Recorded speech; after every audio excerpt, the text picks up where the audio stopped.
Assalamualaikum warahmatullahi wabarakatuh. Waalaikumsalam warahmatullahi wabarakatuh. Alhamdulillahi rabbil alamin. Alhamdulillahilladzi arsala rasulahu bil huda wa dinil haqq liyudhhirahu 'alad dini kullih wa kafaa billahi shahida. Ashhadu an la ilaha illallah wahdahu la syarika lah wa ashhadu anna Muhammadan abduhu wa rasuluh la nabiyya ba'da.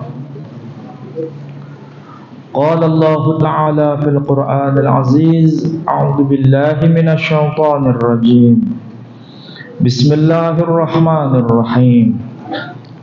Subhanalladzi asra bi'abdihi laylan minal masjidil harami ilal masjidil aqsa alladzi barakna hawlahu linuriyahu min ayatina innahu huwas sami'ul basir. Al-ayah. Shadaqallahul azim. Bapak Ibu sekalian yang saya hormati, alhamdulillah pada waktu petang ini kita bisa bersama-sama untuk talabul ilm. Mudah-mudahan kebersamaan kita semua mendapat maghfirah dan rahmah dari Allah Subhanahu wa taala. Yang bawa Al-Qur'an silakan dibuka surah yang ke-17, yakni surah Al-Isra. Nama lain dari surah ini dikenal dengan sebutan surah Bani Israel. Tentu ini ada maksud dan ada tujuan kenapa satu surah ini memiliki dua nama. Tetapi saya tidak akan memberikan penjabaran yang detail. Saya ingin fokus pada pembahasan ayat pertama. Itu muncul dua istilah penting. Di surah ini, ayat pertama muncul dua istilah penting. Yang pertama ada istilah Al-Masjidil Haram. Yang kedua ada istilah Al-Masjidil Aqsa.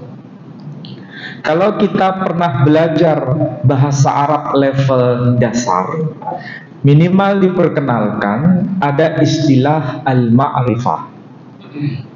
Misal, kalau ada kata baitun dengan al-baitu, itu maknanya beda. Kalau baitun itu maknanya sebuah rumah, tapi tidak jelas rumah yang mana. Tidak diketahui, tidak dikenal. Tetapi kalau disebut al-bait, berarti rumah itu sudah dikenal, sudah diketahui. Jadi istilah al itu sebanding dengan istilah the dalam bahasa Inggris. Misalnya I have a book, itu beda maknanya dengan I have the book. Kalau the book, buku yang itu, bukan yang lain-lain. Buku yang khusus yang sudah dikenal itu. Tapi kalau a book, berarti ini buku yang mana? Nggak tahu, pokoknya sebuah buku. Bahasa Arab juga begitu. Nah, yang menjadi pelajaran bagi kita, ayat pertama ini ada penegasan al-ma'rifah. Baik itu al-Masjidil Haram maupun al-Masjidil Aqsa. Berarti kedua lokasi ini sangat dikenal. Jadi bukan sekedar informasi, tapi informasi ini bisa divalidasi karena ini ada kaitan dengan zaman. Maksudnya apa? Maksudnya Al-Masjidil Haram dan Al-Masjidil Aqsa itu bukan mak duduk muncul di zaman Nabi kita Muhammad sallallahu alaihi wasallam. Kalau saya pakai istilah mak duduk, paham? Sekonyong-konyong baru muncul di zaman Nabi kita Muhammad sallallahu alaihi wasallam. Enggak. Muncul tiba-tiba? Enggak. Kalau muncul tiba-tiba berarti ahistoris, tidak bisa dikonfirmasi kesejarahannya. Tapi karena ini menggunakan istilah al-ma'rifah, ada penegasan alif dan lam, berarti ini sudah dikenal dan bisa dikonfirmasi. Mana datanya? Bukan di dalam Quran, tapi di luar Quran. Quran itu hanya sebagai saksi ahli kalau saya ibaratkan. Kalau saksi ahli, butuh nggak yang namanya saksi apa namanya itu? Saksi kunci. Nah, jadi sekali lagi, kalau bicara Al-Masjidil Haram dan Al-Masjidil Aqsa, pasti memang sudah dikenal di era sebelumnya. Maksudnya sebelum zamannya Nabi kita Muhammad sallallahu alaihi wasallam. Dan itu pasti ada tandanya, ada penanda. Penanda apa? Penanda kalau di Masjidil Haram ada yang disebut Maqam Ibrahim. Maqam Ibrahim ini hanya sebuah batu. Hanya sebuah batu. Sama dengan batu-batu yang lain. Itu tidak jauh beda. Perbedaannya, plusnya itu karena ini pernah menjadi pijakan dari Nabi Ibrahim dan ada bekasnya. Bekasnya itu yang kemudian diabadikan. Itulah sebabnya kita bisa uji itu dengan karbon C14. Apa itu karbon C14? Bahan kimia untuk membuktikan betul enggak bahwa batu ini sezaman dengan zamannya Ibrahim. Betul enggak di situ ada bekas dari DNA-nya Ibrahim. Nggak main-main kalau Allah bicara mengenai soal agama ini. Bukan doktrin, bukan dogma, tapi bisa divalidasi. Kita beragama di era modern begini, nggak bisa hanya sekedar menyampaikan informasi, pokoknya kamu percaya, selesai, nggak bisa. Harus ada bukti. Nah, Maqam Ibrahim itu hanya sebuah bongkahan batu, tapi di situ ada jejak telapak kaki Ibrahim. Tentu ada tujuan. Tujuannya apa? Tujuannya apa? Kita diperintahkan sholat di Maqam Ibrahim enggak? Ya, tapi itu baru koma, belum titik. Karena manusia itu perlu simbol. Tapi jangan berhenti pada simbol. Kalau berhenti pada simbol, seperti orang Yahudi. Orang Yahudi itu cara beragamanya sangat-sangat perhatian dengan simbol. Tetapi hampa makna. Sehingga agama Yahudi itu ketika ada di era Nabi kita Muhammad sallallahu alaihi wasallam dikritik. Bahkan juga dikritik oleh Nabi Isa alaihissalam karena hanya berhenti pada simbol. Jadi ringkasnya begini, kalau kita bisa sholat di dekat jejak telapak kaki Ibrahim, selanjutnya harus bisa mengikuti jejak kehidupan Ibrahim. Itu tujuannya. Sama seperti, ada enggak bukti di Masjidil Aqsa, bukti yang bisa dikonfirmasi bahwa itu ada jejak telapak kaki juga. Telapak kaki siapa? Jejak telapak kaki Nabi kita Muhammad sallallahu alaihi wasallam. Ketika apa? Mi'raj. Sampai hari ini masih ada. Dan para ahli itu masih meneliti ini gimana ceritanya batu ini kok bisa terangkat, tidak nempel pada tempatnya dan tidak ada penyangganya memang. Ada apa ini sebetulnya? Dan bongkahan batu itu lebih besar dibanding Maqam Ibrahim. Jadi ringkasnya, kalau Ibrahim alaihissalam dari utara ke selatan ditandai dengan Maqam Ibrahim hanya sebongkah batu. Sedangkan beliau disebut Abul Anbiya, dari utara ke selatan. Sebaliknya, Khataman Nabiyyin, cicit yang kesekian generasi dari Ibrahim, itu dari selatan ke utara. Kebalikannya, kalau Ibrahim alaihissalam dari utara ke selatan, sedangkan Khataman Nabiyyin Muhammad sallallahu alaihi wasallam dari selatan ke utara, ditandai dengan sebongkah batu juga, dan ada jejak telapak kaki Nabi kita Muhammad sallallahu alaihi wasallam. Apakah ini kebetulan? Wallahu a'lam. Tapi inilah cara Allah untuk membuktikan bahwa Isra Mi'raj itu bukan sekedar mitos, bukan sekedar dongeng, karena ada buktinya. Dan itu bisa nggak diuji dengan DNA? Bisa. Rambut Nabi sekarang ada nggak? Ada.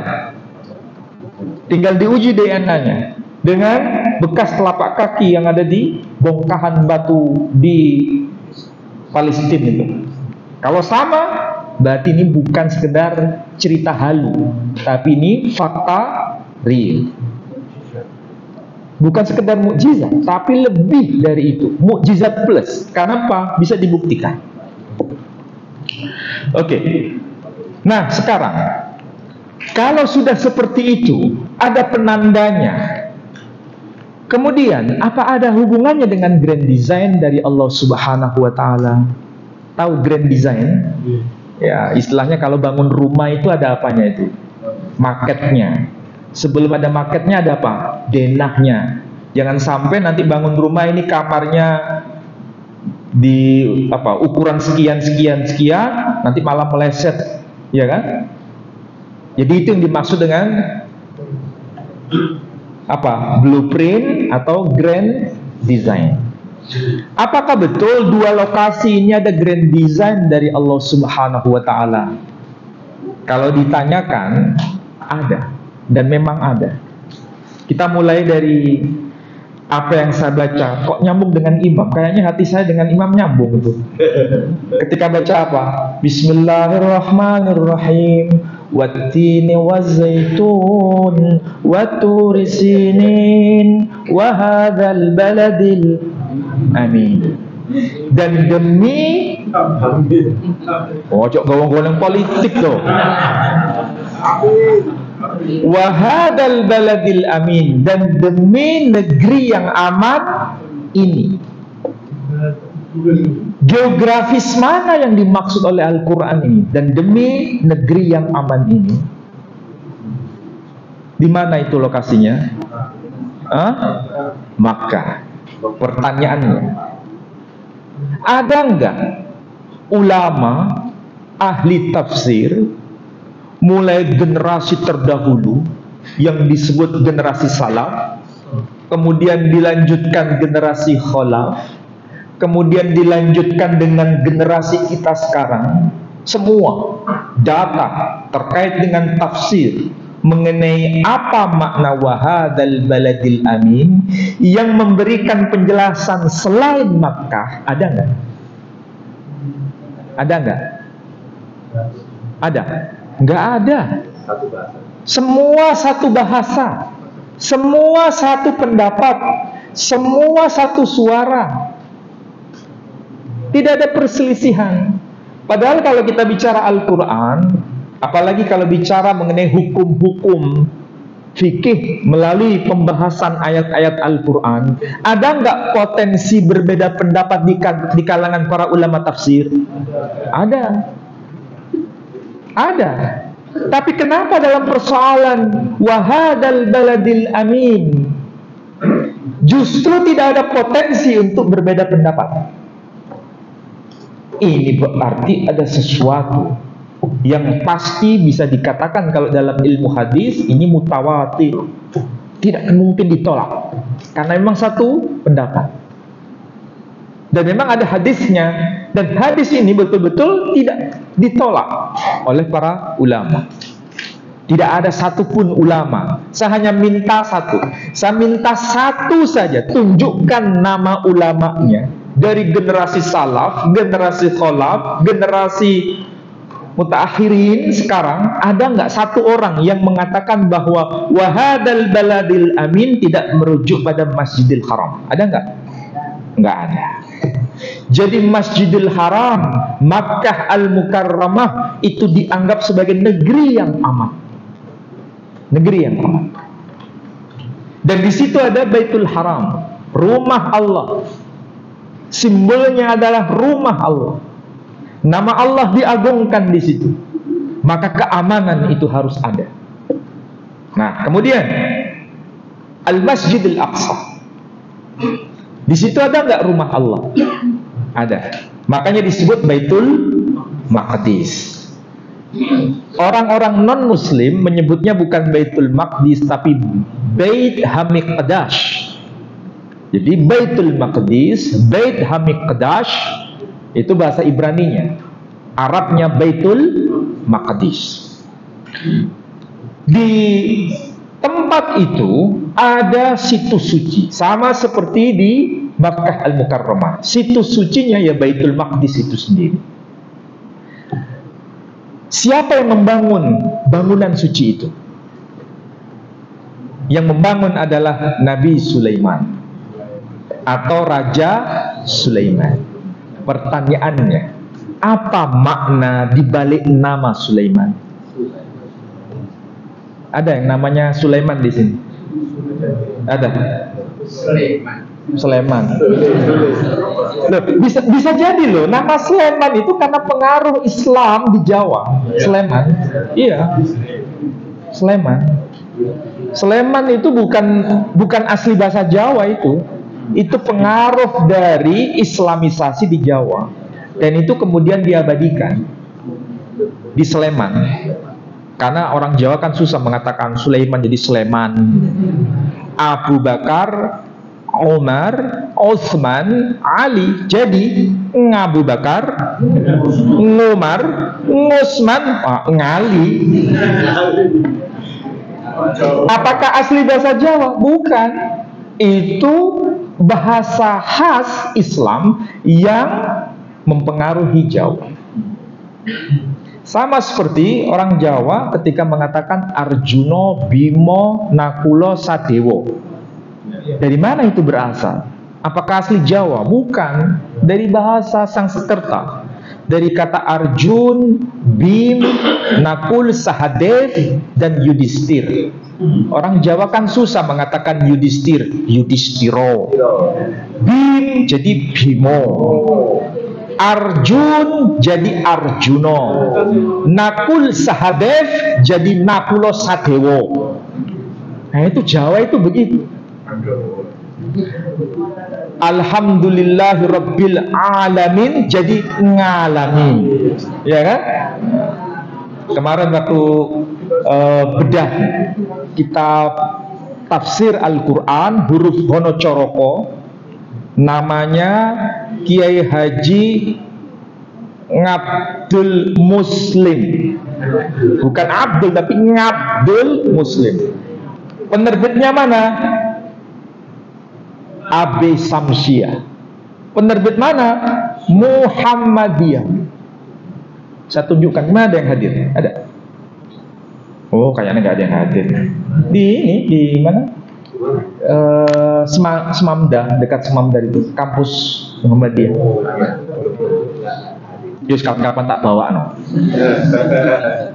Jadi kita bisa tahu bahwa Sulaiman itu pasti punya makna. Itu bahasa khas Quran. Tapi apakah Nabi Sulaiman itu orang Arab sehingga pakai istilah bahasa Arab Sulaiman? Enggak, beliau dari kalangan Bani Israel. Pasti bahasanya bukan Arab, tetapi sudah mengalami proses Arabisasi, yakni Sulaiman. Aslinya bukan Sulaiman, tapi Shlomo. Shlomo. Bahasa Inggris jadi Solomon. Bahasa Inggris jadi Solomon dari mana? Pengaruh Arab itu sebetulnya, bukan pengaruh Ibrani. Jadi bahasa Inggris itu pengaruhnya bukan langsung dari Ibrani, tapi melalui Arab. Sulaiman jadi Solomon. Nah, jadi bahasa Ibraninya itu Shlomo. Jadi Malah Shlomo, artinya Raja Sulaiman. Kalau bahasa Arabnya Malik Sulaiman. Apa makna Shlomo? Apa makna Sulaiman? Shlomo dari kata Shalom. Shalom itu arti harfiahnya sama dengan salam dalam bahasa Arab. Berarti salam, Shalom, Shlomo, Sulaiman artinya apa? Bukan selamat. Ya bolehlah diterjemahkan selamat. Damai sejahtera. Jadi Sulaiman itu artinya raja damai sejahtera. Artinya keren enggak itu? Kenapa dia yang dipercaya untuk membangun rumah suci di situ? Karena dia akan mengimplementasikan damai sejahtera. Kota yang dibangun di tengah-tengah di situ ada situs bait suci, rumah suci. Kotanya disebut apa? Yerusalem. Kita menyebutnya Yerusalem. Yerusalem. Apa makna Yerusalem? Yeru artinya rumah atau wilayah. Salem sama dengan salam, berarti wilayah atau rumah atau kawasan yang penuh damai sejahtera. Itu grand design dari Allah Subhanahu wa ta'ala. Loh, apa sekedar kebetulan? Enggak, itu fotokopi. Berarti aslinya mana? Saya ulangi lagi. Yerusalem artinya kota damai sejahtera. Raja yang membangun kota itu dan rumah suci di situ namanya Sulaiman. Artinya raja damai sejahtera. Itu baru fotokopi. Berarti ada aslinya. Aslinya mana? Aslinya di sono. Di sono itu maksudnya mana? Ingat, nomor 1 itu mulai gak bahaya tak? Nah, jadi kalau di sono itu ada aslinya. Aslinya apa? Kita pasti diajarkan oleh Nabi. Apa itu? Doa khusus. Apa itu? Allahumma antas salam wa minkas salam. Terus wa adkhilnal jannata darussalam. Dan masukkan kami ke dalam jannah yang disebut Darussalam. Apa makna Darussalam? Dar artinya rumah, salam artinya damai sejahtera. Rumah yang penuh damai sejahtera. Di sono yang ada hanya ungkapan salam, salam, salam, alhamdulillah. Tidak ada marah-marahan, tidak ada gontok-gontokan, tidak ada pembunuhan, tidak ada tipuan. Di sana hanya salam dan salam dan salam. Suasana surgawi seperti itu diturunkan di bumi. Itulah sebabnya Allah perintahkan seorang yang bernama Sulaiman untuk membangun kota Yerusalem. Saya masih ingat itu. Apa yang diajarkan di tempat-tempat ibadah non Muslim. Ada nggak di sini yang dulu non Muslim? Ada? Masih ingat nggak doa Bapa Kami? Masih ingat? Oh, wis lali kabeh. Nabi Isa itu, atau mereka menyebutnya Yesus itu, mengajarkan doa begini. Bapa kami yang di surga, dikuduskanlah namamu, jadilah kehendakmu di bumi seperti di surga. Bapa kami yang di surga, dikuduskanlah namamu, jadilah kehendakmu di bumi seperti di surga. Berarti bumi ini fotokopinya sono enggak?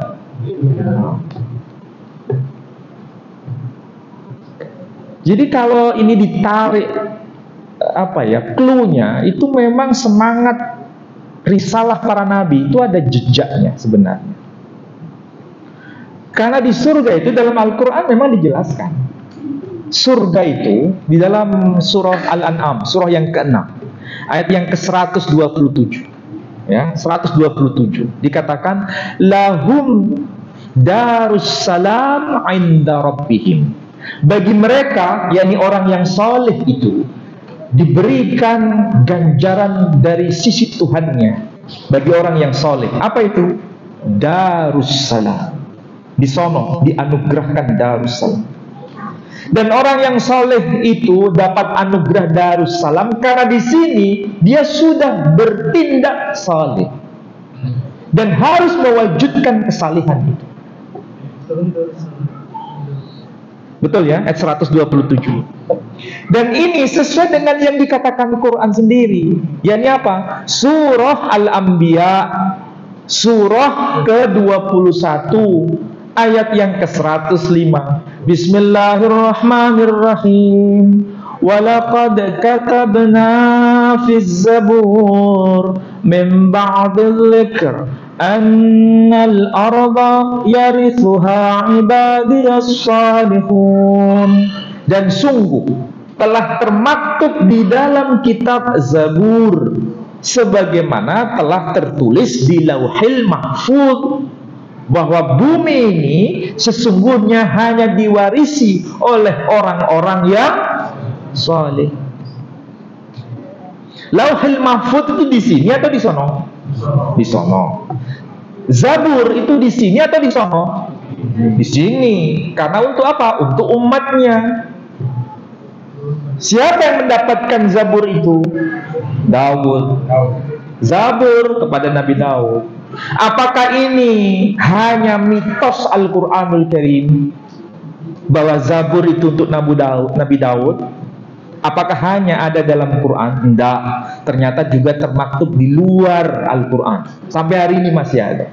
Tapi tidak menyebut Zabur, tapi Mizmor le David, Mazmurnya Nabi Daud. Jadi bahasa Ibraninya David, bahasa Arabnya Daud, bahasa Arabnya Zabur, bahasa Ibraninya Mizmor. Apakah betul dalam Mizmornya David, Mazmurnya Nabi Daud sampai hari ini dibaca oleh saudara kita yang Katolik, yang Protestan, yang Ortodok, yang Yahudi, yang Samaritan membaca hal yang sama?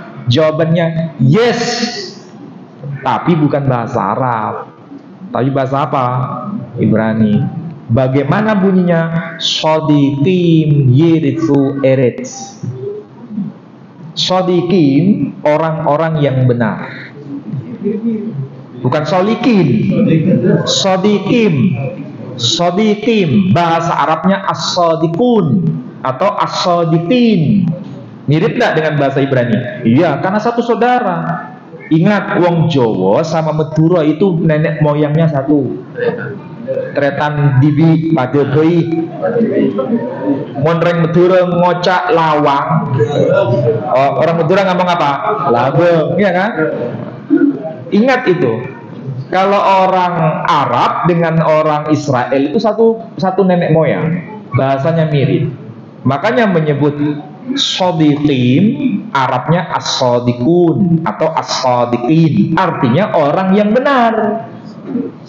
Sama dengan orang yang soleh.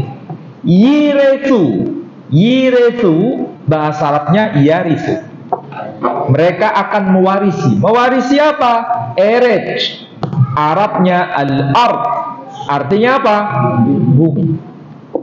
Di mana tercantum? Mazmur 37 ayat 29. Cek silakan sendiri. Ojo percaya ambil aku. Cek. Aku gedabrus Pak, bahaya. Gak bahaya kan? Harus dicek.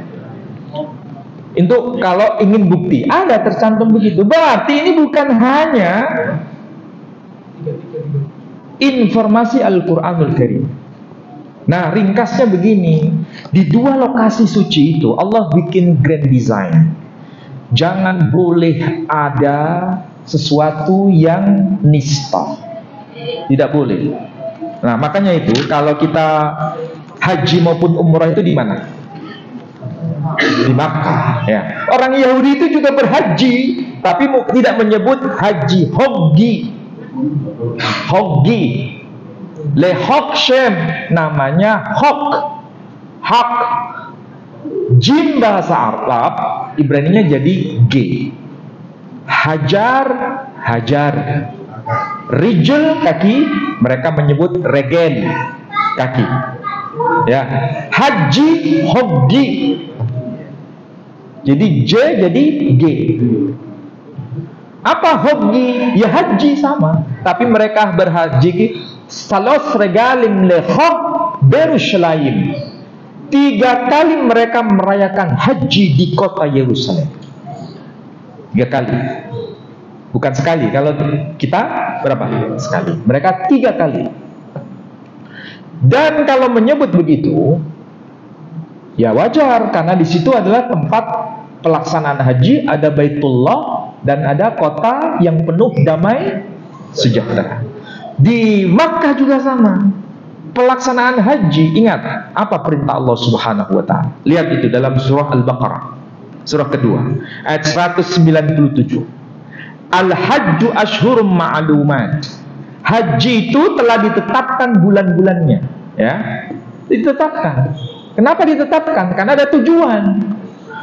Faman farada fihinnal hajja, bagi mereka yang sudah mendapatkan kewajiban untuk menunaikan haji, fala rafatha wala fusuqa wala jidala.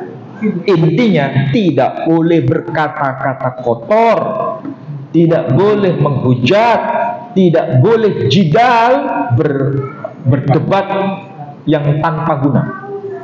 Artinya apa? Dalam hal yang begituan saja, bahkan di ayat yang lain tidak boleh membunuh. Bahkan binatang sekalipun tidak boleh dibunuh di tempat itu. Mengambil apapun tidak boleh di tempat itu. Pertanyaannya, kenapa sih kok nggak boleh begituan? Apa tujuannya? Ya pokoknya nggak boleh Ustaz kalau di situ. Iya, memang nggak boleh. Tapi maksudnya apa? Hah? Kawasan itu kan kawasan damai sejahtera, kawasan yang aman. Tidak boleh begitu. Tujuannya apa? Supaya kalau selesai dari kewajiban itu, menunaikan ritual itu, kembali ke lokasi di luar itu, harus bisa mewujudkan hal yang sama. Gini, contoh. Ini kan berkaitan dengan lokasi. Kita nggak bicara soal lokasi, kita bicara mengenai timing. Bulan Ramadan. Bulan Ramadan boleh nggak marah-marahan? Nggak boleh. Boleh nggak menggunjing? Boleh nggak ngerasani wong? Kenapa nggak boleh? Hah? Karena bulan Ramadan Ustaz. Iya, wis ngerti aku. Kenapa kok begitu? Apa tujuannya? Apa maksudnya? Tujuannya apa? Kalau itu kita bisa menahan amarah di bulan Ramadan. Setelah keluar dari bulan Ramadan, di bulan Syawal dan seterusnya, nggak boleh marah-marahan lagi. Itu tujuannya. Jadi menciptakan, memfotokopi suasana Ramadan di luar bulan Ramadan. Itu tujuannya. Sama seperti memfotokopi apa yang ada di Mekah bisa diwujudkan di sini. Jadi kita ini tujuannya memfotokopi keadaan di Mekah di sini. Sedangkan Mekah sendiri fotokopi dari di sono. Yerusalem juga sama. Yerusalem itu fotokopinya sono. Siapapun yang sudah berhak hogi di sana, keluar dari wilayah itu harus bisa mewujudkan suasana Yerusalem. Itu tujuannya. Jadi agama itu nggak kering. Karena kita selama ini itu fokusnya apa? Ke ritualistik ya. Tujuannya. Ada sampai begini kalau di Mekah. Alhamdulillah, aku mencium Hajar Aswad sampai pen pitu. Luar biasa sampean. Iya, wis gak ngurus wis. Yang penting aku bisa anu sing tak sikut kene wong gede-gede tak sikut ae. Kira-kira ngomong begini bener enggak itu? Hah? Ada enggak yang begitu? Banyak. Kenapa? Terjebak di ritual. Betul dia bisa mencium Hajar Aswad. Tetapi pada saat yang sama kita harus tahu, mencium Hajar Aswad itu sunnah. Nendangi wong Haram atau tidak? Dia melaksanakan yang sunnah dan melaksanakan yang haram. Kebanyakan kita, bahkan kita sendiri, terjebak di ritualistik. Kita sendiri. Makanya sebetulnya agama ini yang diajarkan oleh Allah melalui lisan Nabi-Nya Muhammad SAW itu bukan sekedar ritual semata-mata, tapi ada tujuan ritual itu. Baik masalah timingnya, waktunya, lokasinya juga begitu. Cuma sayangnya agama itu tidak bisa dipahami mudah bagi mereka yang hanya terjebak di yang sifatnya lahiriah. Makanya dengan cara kita melihat situasi Masjidil Haram, situasi Masjidil Aqsa, maksud blueprintnya kayak begitu, grand design-nya kayak begitu. Loh kok sekarang jadi begini, gimana itu? Itu ulah tangan manusia. Ya bisa jadi. Saya nggak tahu apakah itu memang sudah dari sononya atau memang karena manusia itu harus berpikir ulang. Kenapa? Namanya kok Gaza. Gaza. Dari bahasa Arabnya Gaza. Apa arti Gaza? Perang. Arti harfiahnya adalah perang. Makanya, makanya Ustaz kok perang melulu. Jadi namanya. Dari namanya sudah kelihatan Gaza, Gaza, jalur Gaza artinya jalur dan di Yerusalem itu memang tujuannya damai. Dulu ini bicara politik ya. Kalau tadi agama, ini politik. Dulu pada masa kekhilafahan Turki Utsmani, Yerusalem itu wilayah yang sangat-sangat surgawi, fotokopi surgawi benar. Mau yang Muslim Arab Palestina, mau yang Kristen Arab Palestina, mau yang Yahudi Mizrahi Palestina, semua beribadah tanpa gangguan. Yang Muslim di Masjidil Aqsa, yang Yahudi Mizrahi di tembok ratapan, yang Kristen Arab Palestina di gereja makam suci. Lokasinya sama di Yerusalem. Nggak ada masalah, nggak ada macam-macam. Itu menjadi kisruh, menjadi kayak begini sekarang, dan itu terus berulang, berhenti, berulang lagi, terus begitu. Sejak kapan begitu? Sejak Perang Dunia Kedua selesai. Palestina berada di bawah kekuasaan Inggris, dipegang Inggris. Libya dipegang mana? Maroko dipegang mana? Maroko dipegang Prancis dan lain sebagainya. Jadi ibaratnya kekhilafahan Turki Utsmani yang luas begitu, itu ibarat roti yang dibagi-bagi. Dibagi-bagi oleh siapa? Oleh negara-negara Eropa. Nah, saat itulah baru terjadi peristiwa yang namanya genosida orang-orang Yahudi Eropa, Yahudi Ashkenazi, dibantai gara-gara mereka ini dianggap penguasa ekonomi di Eropa melalui rentenir.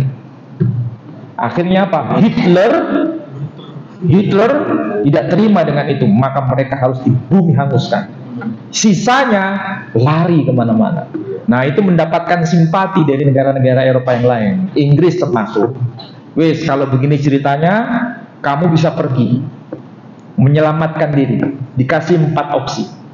Pergi ke Uganda di Afrika, atau pergi ke Afrika Selatan di Afrika, atau pergi ke Argentina di Amerika, atau pergi ke Palestina.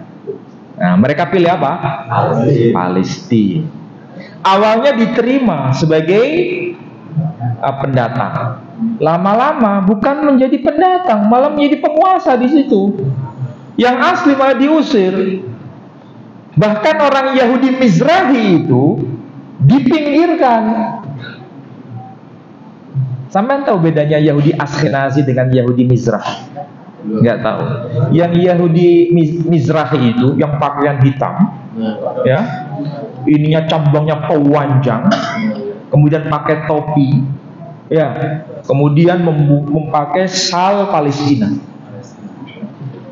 menyebut negara pimpinan Netanyahu dari kalangan Yahudi Askenazi dengan ungkapan begini, Zer Madinat Hasatan, inilah negeri setan.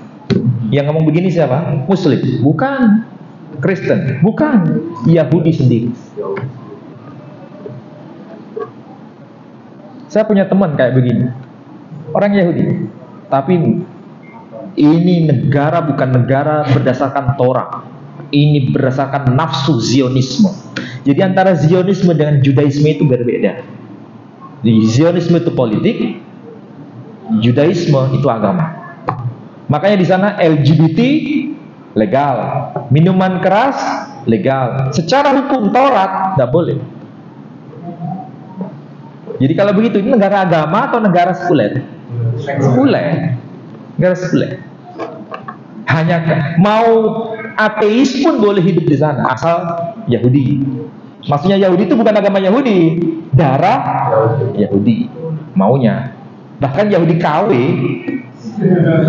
Yahudi KW bukan asli. Yang asli itu malah ada yang kulit hitam. Yahudi Falasa namanya. Keturunan siapa? Keturunan Nabi Sulaiman. Dari siapa? Dari Ratu Balkis. Mereka disebut Yahudi Falasa. Kasihan orang-orang Yahudi Falasa itu. Ini keturunan orang yang membangun kota Yerusalem. Tapi karena ibunya dari kalangan kulit hitam, makanya kulitnya hitam-hitam semua. Tinggalnya di Ethiopia. Di Ethiopia. Mereka ada yang migrasi ke sana, disebut Yahudi Falasa. Itu kalau donor darah nggak diterima. Apartheid. Iya. Jadi sekali lagi kacaunya ini karena kedatangan orang-orang Eropa. Eropa itu nggak memandang agama sebetulnya. Mau Kristen ya begitu. Memandang kita ini inland. Iya. Mau ateis memandang kita ini inland. Atau inland. Inland. Jadi sekali lagi, agama itu sebetulnya menghadirkan suasana dari sana. Makanya saya kadang-kadang berpikir begini, tapi jangan disalahpahami ya. Kita paham enggak? Mulai dari Nabi Adam, Nabi Nuh, Nabi Ibrahim, dan nabi-nabi lain sampai nabi kita yang terakhir, itu ajarannya Islam atau bukan? Nah, Islam. Tapi itu Islam dari bahasa Arab kan, Islam. Tapi apakah nabi-nabi itu sebelumnya pakai bahasa Arab? Enggak. Tapi jejaknya itu sama dengan maksud Islam itu sendiri. Diajarkan melalui Al-Quran bahwa ajaran para nabi itu sebetulnya satu, mengajarkan Islam. Itu betul. Kitab suci yang diberikan kepada mereka masing-masing tentu saja syariatnya berbeda, tapi intinya satu, yakni Islam. Tapi harus kita pahami istilah Islam itu bahasa Arab. Pertanyaannya, apakah nabi-nabi sebelumnya itu membawa risalah dari Tuhannya juga dalam bahasa Arab? Enggak. Pasti dalam bahasa mereka masing-masing. Makanya Al-Quran mengatakan walikulli qaumin had. Setiap umat itu ada sang penyeru, ada nabinya masing-masing. Bilisani qaumi, dalam bahasa kaumnya masing-masing. Tetapi kalau ini kita telusuri, ternyata betul informasi Quran. Meskipun bukan pakai bahasa Arab, tapi maksud maknanya sama. Contoh, kalau dalam Islam itu disebut salam, ya, maka ada istilah Islam, salam. Apa arti Islam? Selamat. Apa arti salam? Damai sejahtera, sama maksudnya. Orang Yahudi kalau ketemu dengan yang lain mengatakan Shalom Aleichem. Jawabannya apa? Ve'aleichem Shalom. Salam. Apa arti salam? Damai sejahtera. Orang Hindu, apa yang harus diucapkan? Dan itu ungkapan yang mesti diucapkan. Apa itu? Om, Shanti, Shanti, Shanti, Om. Apa arti Shanti? Damai sejahtera. Orang Buddha mengatakan Shadu, Shadu, Shadu. Apa arti Shadu? Damai sejahtera. agama Konghucu, agama Tao di Cina. Apa yang diucapkan? Sancai, sancai, sancai. Bukan Shinchan ya, sancai. Apa arti sancai? Damai sejahtera. Jadi, saya punya keyakinan penuh berdasarkan bukti-bukti ini. Ada salam, ada salum, ada santi, ada sadu, ada sancai. Maknanya semua damai sejahtera. Ini pasti jejak kenabian nabi-nabi terdahulu. Jadi kalau saya ditanya, ada orang Cina tanya, apakah Ustaz Menahem percaya kalau Konghucu itu nabi? Bisa jawab, bisa jadi, pasti ini seorang nabi. Jejaknya ada. Dan kebetulan kitab suci agama Konghucu itu ketika saya baca, banyak hal yang sifatnya itu sama dengan Quran. Padahal Quran baru diturunkan abad keberapa? Abad ke-7 Masehi. Agama Konghucu itu sebelum Masehi. Tapi ajarannya kok ada kemiripan. Ini pasti dari sumber yang sama. Islam datang itu mengkonfirmasi. Kalau benar dikatakan benar, kalau keliru menyimpang diluruskan. Jadi Quran itu luar biasa. Makanya kalau kita semakin paham Al-Quran, hidup kita ini semakin dituntun oleh Allah Subhanahu wa Ta'ala untuk mendapatkan makna yang dalam itu apa. Bukan hanya berfokus pada yang ritual. Bukan berarti ritual tidak penting.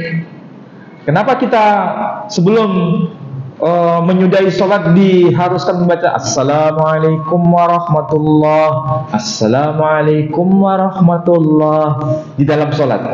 Artinya di luar sholat kita harus hadirkan itu. Bisa nggak?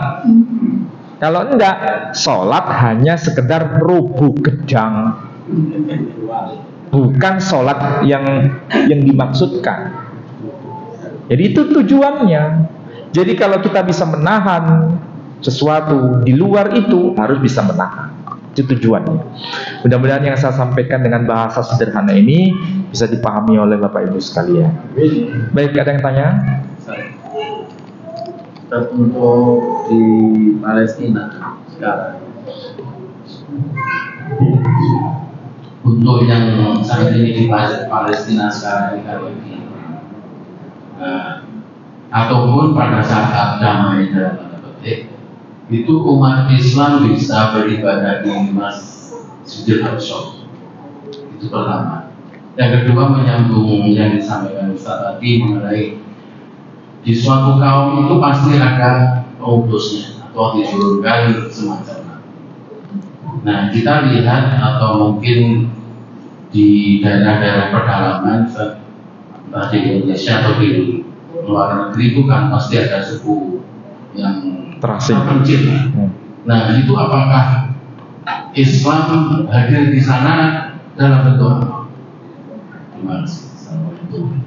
Waalaikumsalam warahmatullahi wabarakatuh. Ya, suku-suku terasing itu masih ada.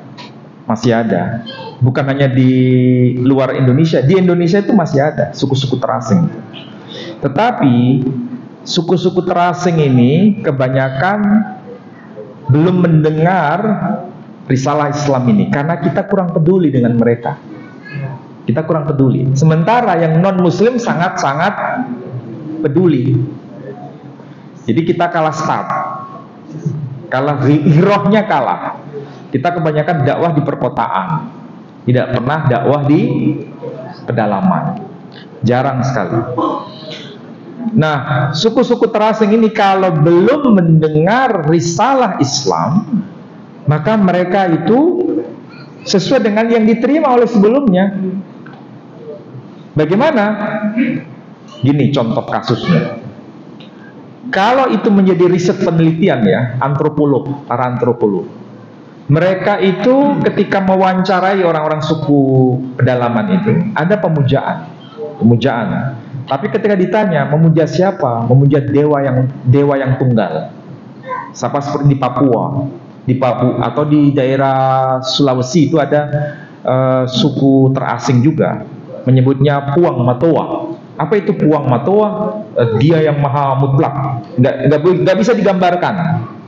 Tapi ada juga sebagian di antara mereka yang memanifestasikan dalam bentuk patung. Tapi ada juga yang tidak memanifestasikan dalam bentuk patung. Tidak bisa dibayangkan, tidak bisa digambarkan. Itu ada. Nah, ini benih dari tauhid itu sendiri sebetulnya. Tinggal Islam itu mewarnai untuk mengajarkan syariatnya. Sama seperti orang Jawa dulu. Orang Jawa dulu kan agamanya kapitayan. Kapitayan itu apa? Menyembah yang tidak bisa digambarkan. Maksudnya tidak digambarkan apa? Yang nggak bisa dipatungkan. Agama rakyat zaman itu kapitayan, tapi agama para raja terpengaruh dengan agama Hindu dan Buddha. Tapi kalau kapitayan enggak. Makanya ketika Islam datang itu mudah diterima di Jawa. Karena mengajarkan apa? Tuhan tidak bisa dibentuk patung, nggak bisa dibentuk gambar. Nah, ada kesamaan di situ. Makanya orang Jawa itu mengatakan Tuhan itu yang kawekas iku cedak tanpa senggolan, adoh tanpa wewangenan. Yang makanya kita abadikan sampai sekarang. Sembah yang sama dengan sholat tuh, menyembah yang itu siapa? Yang kawekas. Dia yang maha mutlak itu cedak tanpa senggolan, dekat dengan kita tapi tidak bersentuhan. Aduh tanpa wewangenan, jauh dengan kita tapi tidak bisa diangan-angan. Itu sama dengan hablum apa? Hablil warid. Allah itu hablil warid, dekat dengan dekatnya urat leher. Bukan berarti dia itu ada di sini, bukan. Ini bahasa simpul. Jadi kalau saya ngomong dengan orang Kejawen tuh mereka happy. Kebetulan di rumah saya itu buku Kejawen banyak juga, dan mereka itu happy. Seakan-akan tidak saya hakimi, tapi saya tuntun. Oh iya, banyak kesamaan. Mudah-mudahan dengan cara itu mereka lama-lama ada yang kembali memeluk Islam. Kenapa dia meninggalkan Islam? Padahal dulunya Islam kok jadi Kejawen. Sebabnya cuma satu, agama kok begitu kerasnya gitu. Yang dia lihat itu. Jadi apa? Oh, mungkin ini yang membuat mereka itu nggak happy, trauma. Maka mereka menginginkan kedamaian. Padahal Islam itu ya damai sejahtera. Ya mudah-mudahan itu bisa kita implementasi di sekitar kita. Saya kira demikian. Saya tutup dengan doa penutup majelis. Subhanakallahumma wa bihamdika asyhadu an la ilaha illa anta astaghfiruka. Assalamualaikum warahmatullahi wabarakatuh. Waalaikumsalam warahmatullahi wabarakatuh.